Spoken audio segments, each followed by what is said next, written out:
আবার চলে এলাম লাইভে।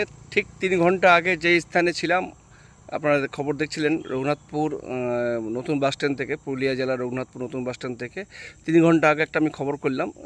খবরটা করেছিলাম একটা রাস্তার উপর রয়েছে মাটির পাহাড়। বিষয়টা আমাদের খবর দেখা মাত্রই 3 ঘন্টার মধ্যে কিন্তু যে সংস্থায় কাজ করুক না কেন তারা কিন্তু বুঝতে পেরেছে যে তাদের এটা ভুল হয়েছে। সেই কারণে তারা তড়িঘড়ি কিন্তু দেখতে পাচ্ছেন, যেটা নিয়ে আমি বলেছিলাম যে কোনো একটা চিহ্নিত করা হোক যাতে মানুষ বুঝতে পারে। সম্পূর্ণ না হলেও কিছুটা ওনারা চেষ্টা করেছেন, দেখতেই পাচ্ছেন।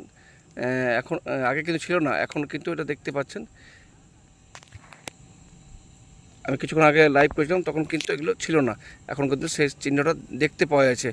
কিছুটা হলেও দূর থেকে কিন্তু দেখা যাবে যে কিছু রয়েছে। হঠাৎ করে একটা মাটি, কালো মাটি, সেটা কিন্তু থেকে কিছুটা হলেও মুক্তি হলো, কারণ এদিকটাই ছিল ক্রিটিক্যাল জায়গা। কারণ এই জায়গাটাই হচ্ছে অন্ধকারপূর্ণ জায়গা। হঠাৎ করে সংকীর্ণ হচ্ছে, সেখানে বড় বড় লরি পার হচ্ছে। সে রাত্রেবেলা অনেকে হয়তো অজান্তে বুঝতে পারতো না যে মাটি ঢিপ রয়েছে। সেই কারণে এই খবরটা আমি করেছিলাম। তো খবর আমাদের যোগ কাজে লেগেছে। 3 ঘন্টার মধ্যেই কিন্তু সেই কাজ হয়েছে। বুঝতে পারছেন, দুটো গাড়ি একসঙ্গে পার হলে কী অবস্থা হচ্ছে। 3 ঘন্টার মধ্যে কিন্তু কাজ হয়েছে, দেখতেই পাচ্ছেন সেই চিত্র। আমরা সরাসরি দেখাচ্ছি খাস খবর বাংলা 1-এর পর্দায়। আমরা কিছুক্ষণ আগে দেখিয়েছিলাম, তখন কিন্তু কোনো চিহ্নিত ছিল না, রেডিয়াম বা কোনো যাতে রাত্রে বোঝা যায় সেরকম ছিল না। এখন কিন্তু 3 ঘন্টা পর কিন্তু দেখা গেছে।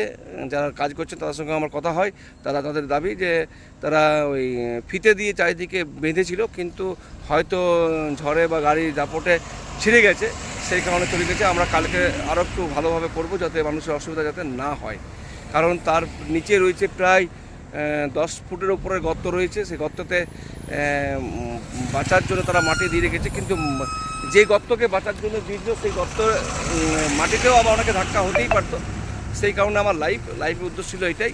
তো যে উদ্দেশ্য আমাদের কাজে লেগেছে, তারা কিন্তু তড়িঘড়ি এসেছেন, আমাদের খবর দেখেছেন, তাদের দৃষ্টি আকর্ষণ করেছি। তারা কিন্তু সাথে সাথেই তারা মাটির দুপাশে দুটো দেখতেই পাচ্ছেন প্লাস্টিকের চিহ্নিত করা আছে। তার মানে অনেকটাই কিন্তু যারা আসছে হঠাৎ করে লাল অংশ দেখতে পেলেও মনে হবে যে কিছু একটা করা আছে।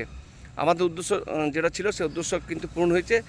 অনেকটাই মানে একটা সেফটি ছিল না, সেখানে সেফটি হয়েছে, কারণ মার্কিং করা হয়েছে, যে লাল অংশ মার্কিং করা হয়েছে। হঠাৎ করে এক বেগে যে মাটির দেখতে পাবে সেটা পাওয়া যাবে না। তো যোগ কাল যাতে আরও একটু ভালোভাবে হয় এটুকু আশা রাখবো। সবাই সাবধানে গাড়ি চালান, সুস্থ থাকুন, ভালো থাকুন।